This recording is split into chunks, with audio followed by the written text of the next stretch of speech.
의료전달 체계가 이렇게 가면 안 되겠다 라는 그런 자성의 목소리가 있어서, 근본적인 배경은 뭐 잘 아시다시피 수도권 쏠림 현상, 그리고 대형 병원 쏠림 현상, 이런 것들이 이제 가속화되고 계속 악순환이 되면서, 특히나 요즘 와서 더 문제가 되고 있는 거는 이런 코비드-19 대유행기를 맞아서 정말 적나라하게 우리나라 의료전달 체계가 이런 감염병 대유행 시기에서 문제가 있다는 걸 이제 여실하게 드러내고 말았죠.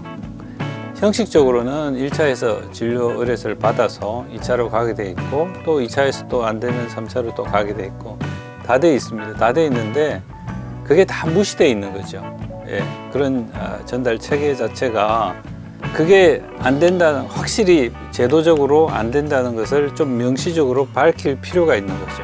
그런 식으로 진료를 받게 되면 정작 진료를 받아야 될 중요한 질환을 가진 사람들이 피해를 볼 수 있다라는 개념이죠. 그래서 그게 공공성이니까요. 정말 그 각 의료기관의 기능을 생각하지 않고 모든 지금 뭐 심평원에서 하는 평가나 이런 것들이 의원급부터 대형병원, 상급종합병원까지 같이 줄을 세워요. 넌센스죠, 완전히. 예. 각자 의료기관 1차, 2차, 3차 기관의 기능을 제대로 수행할 수 있는 시스템을 만드는 것이 가장 중요한 목표라고 생각합니다.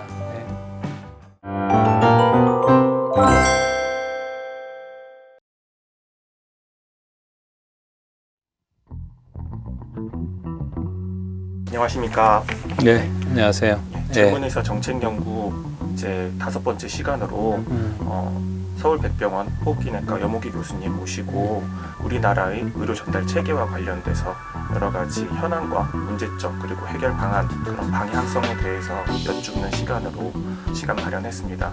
첫 번째 질문은 의료를 이용하는 측면이나 공급하는 측면에서 이제 또 관리 유지하는 측에서도 의료 전달 체계의 개선이 중요한 문제점이다라고 하는 것에 대해서는 어느 정도 공감대가 형성이 되고 있는 것 같습니다. 사실은 그 2016년부터 의료전달 체계가 이렇게 가면 안 되겠다 라는 그런 자성의 목소리가 있어서 협의체가 운영이 됐었습니다. 이제 그렇게 얘기하게 된 근본적인 배경은 뭐 잘 아시다시피 수도권 쏠림 현상, 그리고 대형 병원 쏠림 현상, 이런 것들이 이제 가속화되고 계속 악순환이 되면서 계속 더 가중화되니까, 특히나 요즘 와서 더 문제가 되고 있는 거는 이런 코비드-19 대유행기를 맞아서 정말 1차 의료에서 해줘야 될 역할을 뭔가 좀 부여하고 싶은데, 지금까지 너무 그 1차 의료기관의 상황이 열악하다 보니까 정말 적나라하게 우리나라 의료전달 체계가 이런 감염병 대유행 시기에서 문제가 있다는 걸 이제 여실하게 드러내고 말았죠. 그래서 이제는 더 늦으면 안 되겠다 해서 지금 이제 준비하고 있고요. 이제 말씀하신 이제 문제점들 중에서 대형병원 쏠림 현상을 짚어주셨습니다. 그럼 근본적인 문제점이 어떤 것으로 보시고 계시는지 혹시? 대형 병원 쏠림 현상은 사실은 의료라는 게 이 국민도 그렇고 실제 진료를 하는 의사도 그렇고 의료의 속성을 좀 이해할 필요가 있다 하는 생각이 듭니다. 예. 왜냐하면 이제 지금 현재 시스템도 1차 의료기관이 있고 2차가 있고 3차가 다 있는 거고요. 형식적으로는 1차에서 진료 의뢰서를 받아서 2차로 가게 돼 있고, 또 2차에서 또 안 되면 3차로 또 가게 돼 있고, 다 돼 있습니다. 다 돼 있는데 그게 다 무시돼 있는 거죠.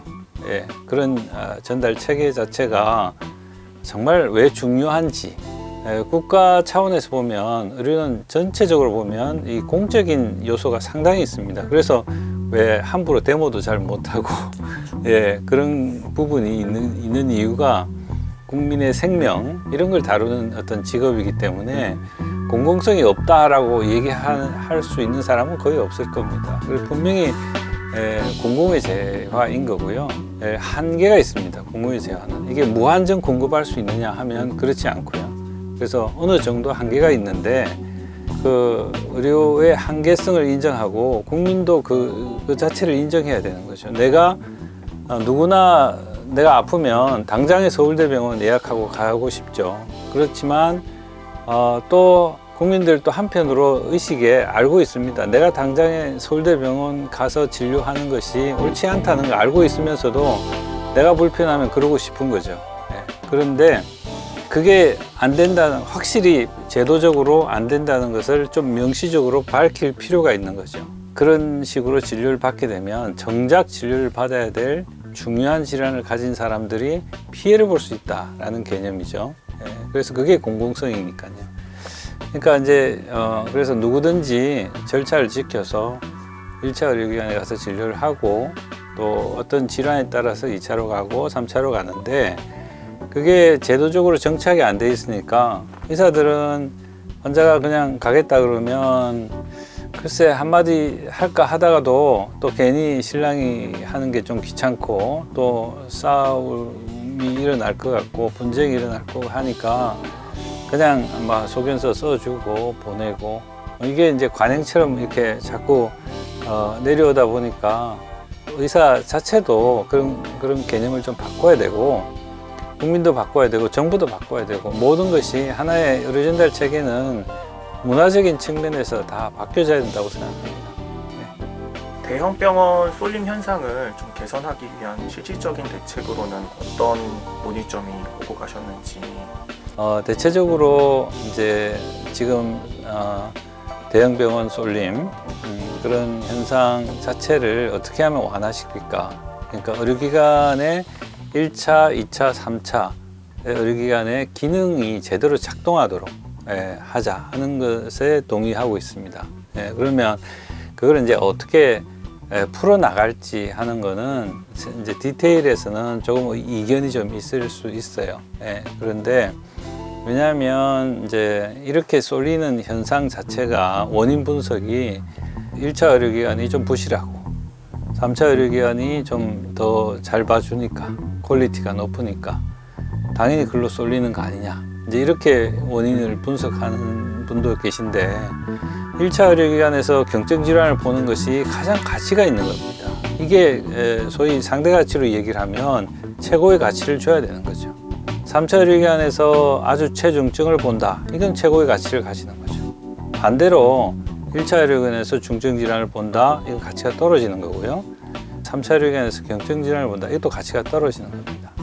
예전에는 중증 질환별로 가치를 그냥 매겨버렸어요. 1차부터 2차, 3차를 줄을 딱 세워가지고 중증 질환에다가 가치를 둬가지고 얘들이 중증 질환을 많이 보니까 이 가치가 있는 거다. 뭐 이런 식으로 이제 매겨버리니까 이게 정말 각 의료기관의 기능은 생각하지 않고 모든 지금 뭐 심평원에서 하는 평가나 이런 것들이 의원급부터 대형병원, 상급종합병원까지 같이 줄을 세워요. 넌센스죠, 완전히. 그러면 그런 것들은 다 과감하게 1차 의료기관으로 가야 되는 거죠. 지금 이런 상황도 그렇고 그래서 저희가 생각하는 것은 각각의 의료기관들이 제 기능을 할 때 가장 가치 있는 기관으로 가치를 부여할 수 있다 하는 겁니다. 그래서 1차 의료기관에서 많은 대부분의 질환을 그러니까 중증이 아니고 응급 질환이 아니면 대부분의 질환을 1차 어떻게 보면 게이트키퍼나 패밀리 닥터나 뭐 이런 개념으로 1차 의료기관에서 만성질환 관리나 이런 것들을 진료를 하고요.